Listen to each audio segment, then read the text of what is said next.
Welcome back guys to another track guide Hotlap and setup video. This time we are going to be tackling the Zandvoort circuit. We've got storm 3. Start the lap, then you get your DRS nice and early around the final corner now. It doesn't seem to affect you during the race either. I previously produced the back end quite easily without the DRS. Into turn 1 then, you're going to be looking out halfway between the 100 metre board and the 50 metre board. You've got this patch of dirt on the left hand side. You just want to be braking just after that, or on the patch of dirt, all the way down into 4th gear. Carry 4th around the right hander. You want to just get on the apex, nice and sort of in the middle of the corner. Carry that speed around and get on the throttle as early as you can. Use a little bit of this curb on the left hand side, and then keep it all the way to the left hand side up into 6th gear. And for this right hander then, lots of commitment. Just before you reach the end of this curb, sort of where the safety car box is down your left, just flick it down to 5th.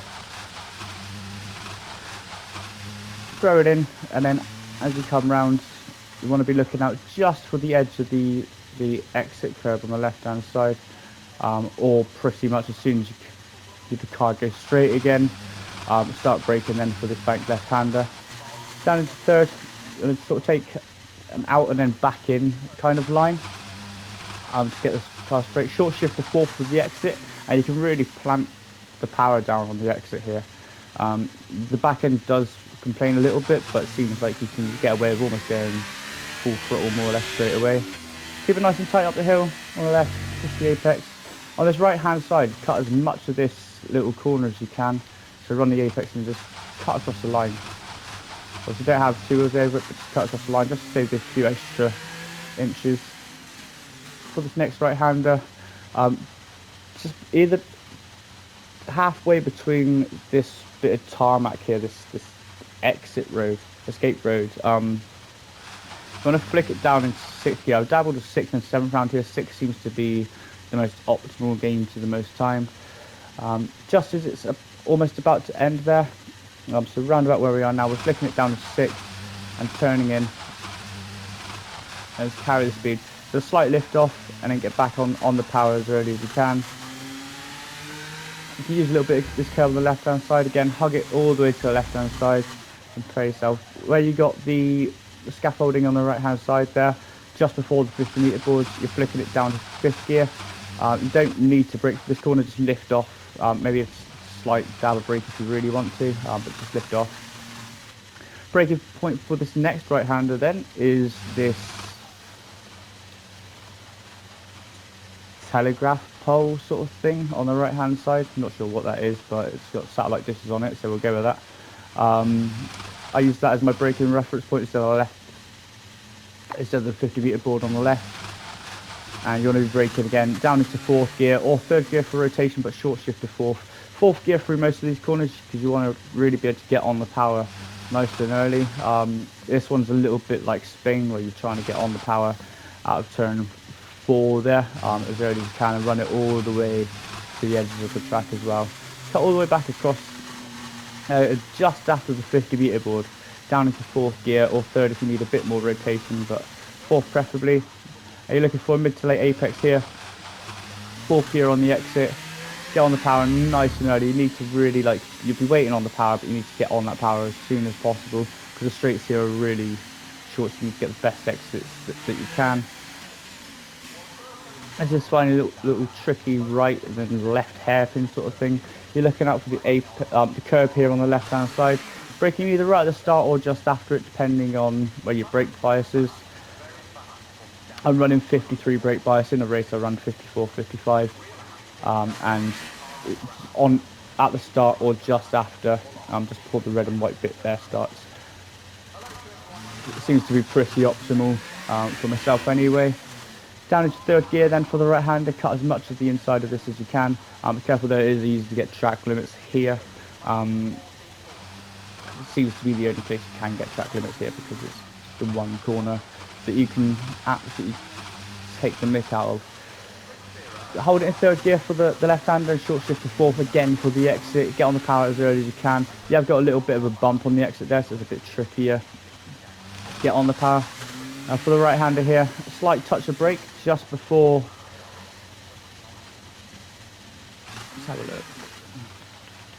After the 50-meter board, just after the safety car board, a slight touch of brake just as you sort of get to this escape road on the right hand side, and down into fifth gear. Carry as much speed as you can. Don't take too much of the apex on the inside here because it will just rotate the car, but you just want to kiss the down part of the apex, just where I am now, just slightly, and get on the power as early as you can. Again, run this curve, pick up the DRS, and keep it hugged to the inside for the best run to the line. There we are. That's a lap of Zandvoort, or track guide to Zandvoort. Hope you enjoyed this one. We're getting to the hot lap now, and you can see the little slight nuances that I do around this circuit. But yeah, let's get into it, and then we'll go to the setup after.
Okay, so let's get into the setup for Zandvoort then.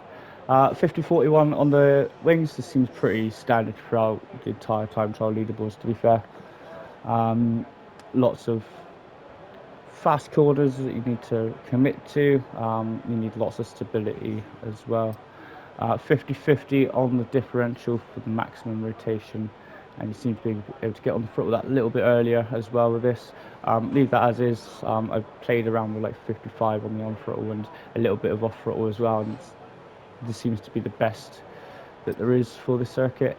Top tooth to the right. In the race I put this down to 0.01 on the front toe out, and then rear toe in all the way to the left.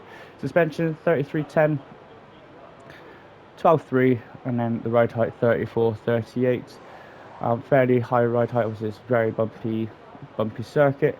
You want to take as much curve as you can in some of the places as well. So slightly higher ride height just helps with those little parts of the track. Very low rear anti-roll bar to help the stability and to help get the car rotated a little bit more compared to the front anti-roll bar. Brakes 100% and 53% on the front brake bias. I tend to run. I was running 53%. I've now gone to 55%. So what I'd use in the race is in the hot lap. I changed it from 53%. I said on track guide to 55% and gained a tenth. So 55% it is. Tyre pressures for this circuit under the race, it's minimum. In time trial qualifying, you want 22.2, and time trial just 22.4. Again, seems to be pretty standard around the circuit. But there we are, guys. Hope you enjoyed this one, and I'll see you next week.